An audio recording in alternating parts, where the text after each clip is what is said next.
want to know what you're fighting for. Podcast for George. Podcast for George. Podcast for George. Podcast for George. Podcast for George. Oh, yeah. Hello. Hi. How are you? Welcome on in to another podcast by George. It's time to turn our attention to the great Northeast. You know, we talk about the Midwest a lot, but we got a good buddy, a good pal, a friend out in NYC, and it's Nicholas Powers. For people that may have not caught Nick on the show before, his bio reads, he's the author of Ground Below Zero, 9/11 to Burning Man, New Orleans to Darfur, Haiti to Occupy Wall Street. It's published by Upset Press. You can still pick up a copy of that. He's an associate professor of English at the State University of New York, Old Westbury, and he's been writing for Truth Out since 2011. He's got a couple of excellent articles in there that I hope we have time to get to. In one of his past articles, Killing the Future, the Theft of Black Life in the Truth Out anthology, Who Do You Serve, Who Do You Protect, coalesces his years of reporting on police brutality. And we're going to talk about that some today. But let's welcome him on in, welcome him back to Podcast by George. Hi, Nick.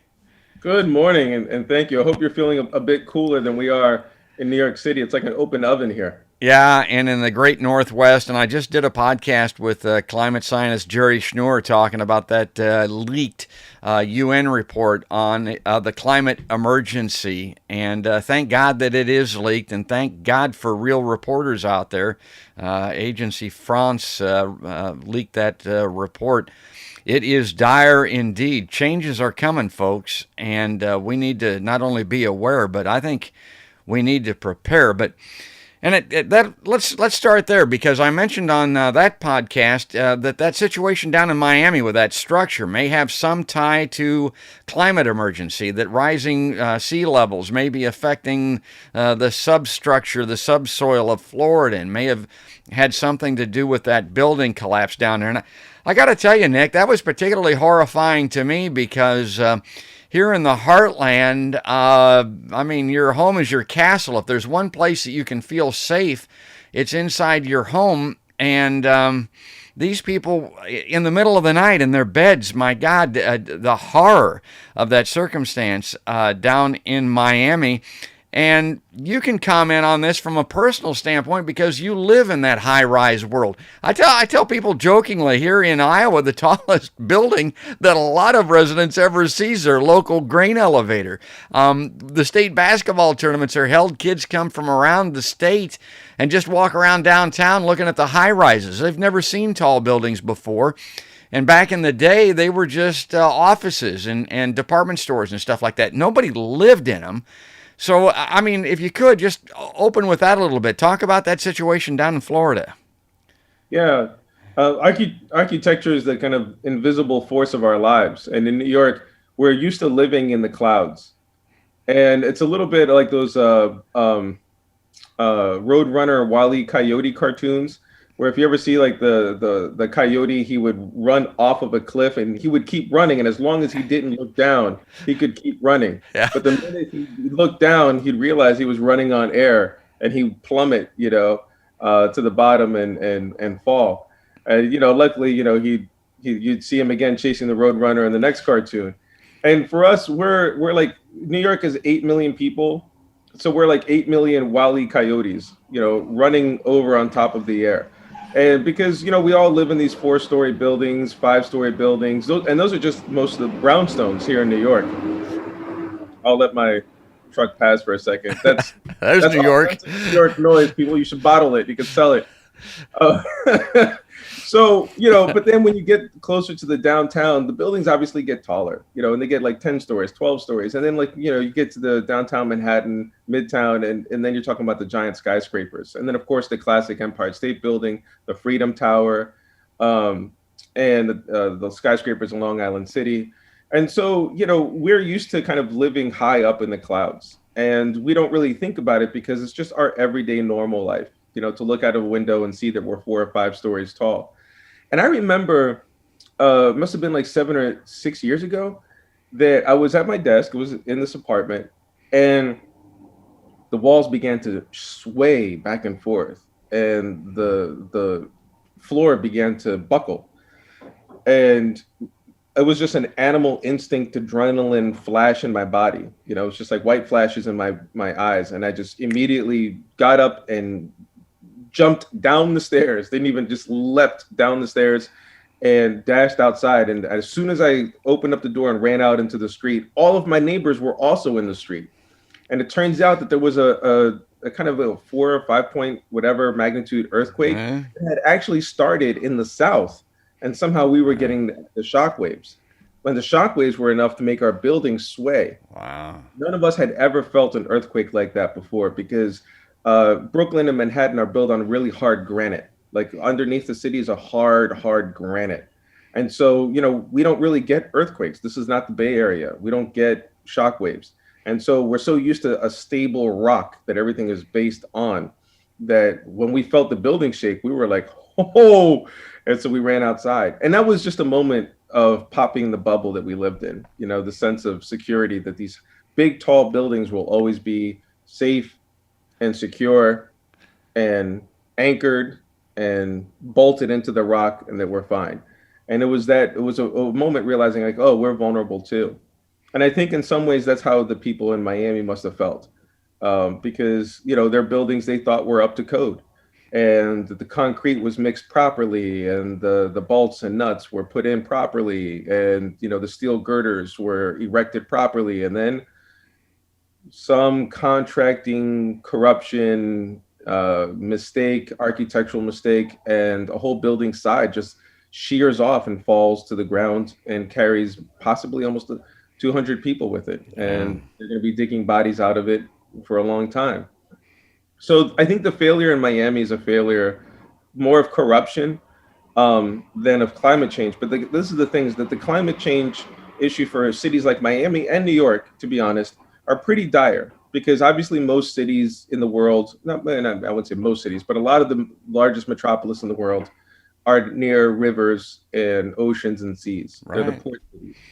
And so, you know, New York is going to be affected by rising tides, especially Long Island, but downtown Manhattan. And how are you going to keep a city with trillions of dollars of real estate safe from rising oceans? And it's even worse for Miami. People may not know this, but Miami is sitting on top of porous limestone. In other words, it's almost like a rock, but a rock in the shape of a sponge. And so the water actually travels underneath Miami. And if climate change continues, it's almost going to be like Venice. The water is going to rise into the streets, rise above the doorways, rise. And Miami is basically going to be a fishbowl. And so climate change means that we're possibly losing a lot of coastal cities. Now, that means a huge migration, loss of trillions of dollars of infrastructure and real estate. And, you know, that's going to be drastically change how America works. And now it doesn't have to be like that. Like, one, climate change can be at least not stopped, but at least slowed down and then eventually stopped. I think there's some things that are baked into the sky already. Or there's technological ways to make the city's climate change resilient. But those take a lot of work. And that work has to be inspired by a common vision that climate change is real and that people's lives and property are at stake. And if you don't have that common vision because you've been hypnotized by, you know, right-wing media and say, oh, climate change is just a hoax, you know, then you're actually going to miss the boat. Or I guess I should say you should get on the boat, because where you live may be underwater. You may have to paddle your way to the local store to get your food. My God. Well, you know, I think you're right. We're going to find that that's primarily an issue having to do with maybe initial construction, with inspection, with maintenance in that building down there. And it has to do with something that you and I have talked about before, and it's whether or not we focus on the needs of the people and the safety and well-being and welfare of humanity, or we care more about corporatism and protection of the almighty buck. I think that's what we're going to find down there. But I just wanted to get your initial take on that, and I wanted to transition to something that I've been waiting to talk to you about, and it has to do with something that you spent a great deal of your adult life investigating, reporting, and writing a book about, and that's police brutality, military brutality, not only in America but around the world, and this verdict and sentencing of Derek Chauvin in the killing of George Floyd. Now, I got to tell you, when I saw that, Nick, 22 and a half years, I thought, okay, well, that's maybe somewhere in the middle of where that was supposed to be. But then they're telling me a lot of his time in prison is going to be spent in solitary confinement because he needs to be protected one way or another, as people are well aware. And in prison systems, police don't do very well. A long time in solitary confinement, man, that's torture. I mean, I've been talking about that with Julian Assange. I've been talking about that with Chelsea Manning. Putting people in solitary confinement for long terms like that. This is a pretty severe penalty for that dude, at least in my mind. Where did you come down on the actual term and the sentence? I was not surprised. I was not surprised at the lack of outrage. The kind of deafening silence after his sentencing was, to me, an exhale or a sense of relief, because there was one thing for the verdict to happen, and there was a lot of cheering. So basically, look at the story of George Floyd and Derek Chauvin. There's the initial murder and the video of it, and that goes, viral throughout the world, and that leads to almost 26 million people in the United States alone, and then around the world, in civil rights protest against racism. So it's one of the largest civil rights movements that's been recorded in the history of humanity. It's giant. And then that leads up to the court case. And then the verdict comes in that he's found guilty. And so again, there's a big cheering. And then there's a kind of pouring into the streets, but it's more celebratory, more festival, and a little bit more of a relief. And then finally on the third act, which is the closure, or the kind of, the last scene of the movie, is when you see the sentencing. He gets a sentence of 22 years. And I think that the reason that there was a kind of a lull is not only is it kind of like the last part of like this kind of 3-act, story that we've been following, but that it broke the old narrative, the old story in America that police are above the law, that to enforce the law, you have to be above the law. And that idea that a character has to be above the law to enforce the law is something you actually see repeated often in movies. I mean, think about how many times you've seen, vigilantes in movies, and they have a gun, and no one else can take care of the criminal. No one else can stop the violent psychopath. And so it's always a cop or a vigilante that takes matters in usually his own hands and goes above the law to enforce the law, because the people who are supposed to be, protecting us have their hands bound by bureaucracy. And so he cuts through all the red tape. And so that story of cops who go above the law to protect the law is in a sense kind of being broken. And the other narrative that comes up is that actually what you see is that people are being terrorized by police officers who are racist. And that now those cops who thought they were above the law are actually now subject to it as well. And so there's a new story coming up, which is that finally the people who have been, in a sense, with impunity, violating other people's civil rights and, driven by racism, driven by homophobia or transphobia, driven by sexism to take advantage of women, that now that story is finally being broken down.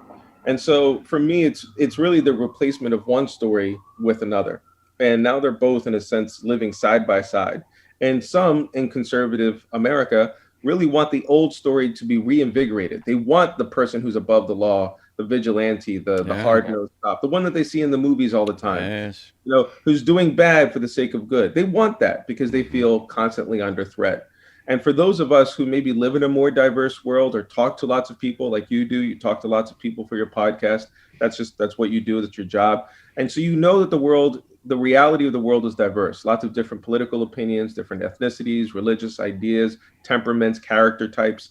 And so when you're exposed to the reality of the world's diversity, you're like, well, actually, maybe the vigilante model is not the best way to go. And actually, there's a whole group of people who have been traumatized by the police and have been herded in mass over generations into the kind of criminal industrial, the criminal almost like industrial complex, the policing complex, and they go from jail to jail, prison to prison. And when they come out on the other side, they're men who've been scarred by jail time, and they're never going to get jobs. They can't really reestablish links with their family, and they're basically kind of pariahs. And so, when you come from a community that sees the police as very oppressive and bringing pain to your life, that's a story now that is being pushed out. And so finally, there's a sense of justice. And those are the two stories now that we have competing side by side. And they're really in a contest. The media right now is being split into factions, and they're trying to figure, and there's a constant struggle over which story is going to be the dominant story that explains the reality of life in America. Well, I wanted to get your perspective on that. That story's not today's story, certainly. I mean, Chauvin was sentenced a couple of weeks ago, but this dovetails very nicely into the next topic that I wanted to get to, and we're limited here by time. And, people that watch my podcast know that the subtitle is Straight Talk, Straight from the Heartland, So what do you got Nick Powers on there out in New York City? Well, as you can see, a lot of what we're talking about is connected. I mean, and it has to do with the community, the brotherhood of man or the woman, or whatever you want to call it, that we happen to share. And one story here that's really big that's taking place in the state of Iowa right now is right in Nick's wheelhouse. And it's critical race theory, the banning of the teaching of what's labeled critical race theory. Let me bring up on screen here, if I can, this article.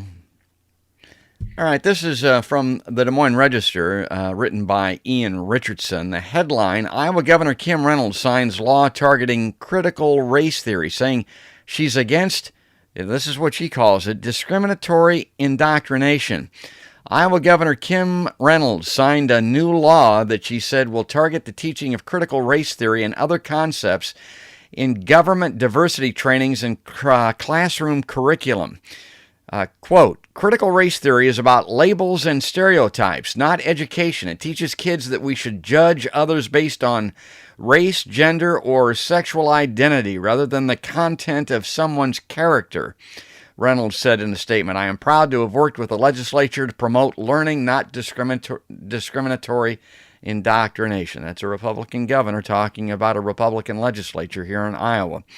Critical race theory, a decades-old legal theory that examines how slavery's legacy continues to influence American society, is not specifically named in the new legislation, but the law would ban teaching certain concepts, such as the U.S. or Iowa is systemically racist. The new law, House File 802, goes into effect July 1st. Now, that's tomorrow, on the day that Nick and I are recording this. Reynolds' signing comes as other Republicans across the country have said they want to eliminate teaching critical race theory and associated concepts from classrooms. Iowa is among more than a dozen states that have considered legislation this year aimed at eliminating similar concepts from classrooms curriculum. Okay, that's enough of that. Nick, sometimes I feel like I'm living in a house of mirrors. I mean, you heard how she described that. I mean, honest to God, turning this on its head like this. And she's talking about teaching this in classrooms. And, okay, Professor Nicholas Powers, weigh in here. Yeah. Well, it's. I feel like you caught Sasquatch or Bigfoot. I mean, like, you have me on your show. For someone who's right wing or conservative or even middle of the road, and if they hear about critical race theory, so for you to have a man of color who's a professor of Black literature and Puerto Rican and New York literature and literature of class consciousness. I mean, it's like you caught the Bigfoot, man. Like, this is Freddy Krueger. This is Jason from Friday the 13th. I am the villain. The nightmare, yeah. Yeah, I'm the nightmare, right? And I'm in college teaching kids, right? Yes. This is pretty hilarious. I think one of the reasons I went into being a professor, specifically of literature, aside from I'm just really not good at math, is and my bank account shows that. Here, yeah, brother. Look, growing up, I'm a 70s baby, and growing up in the 80s and 90s, I mean, I didn't see a lot of people who looked like me on TV. And if they did, back then, TV was, you had to sit in front of the TV. You didn't have a cell phone in your hand that you could look at.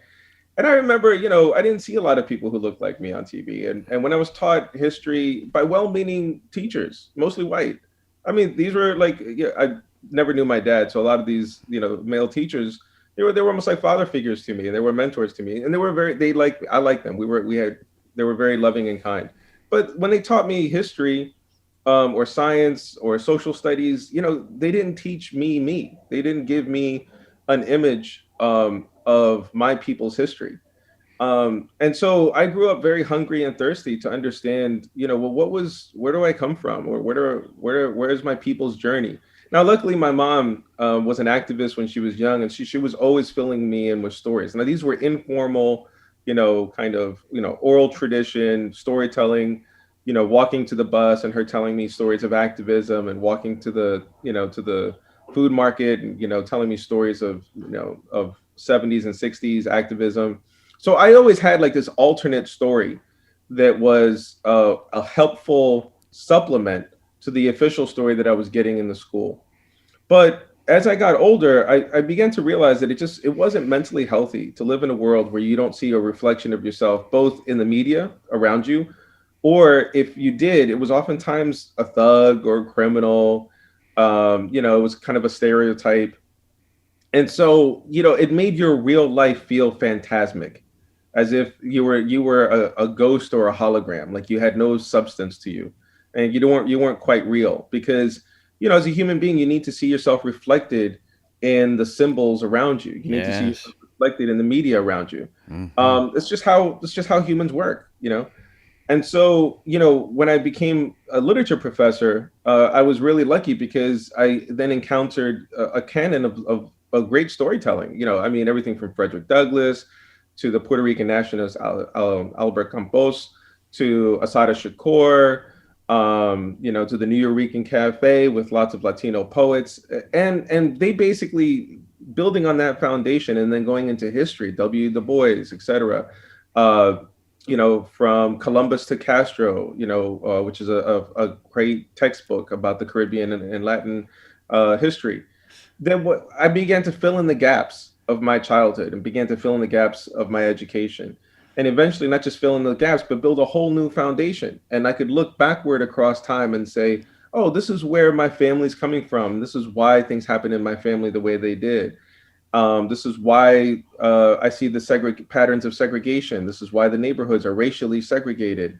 This is why, people don't have homes. We're living in projects and Section 8 homes.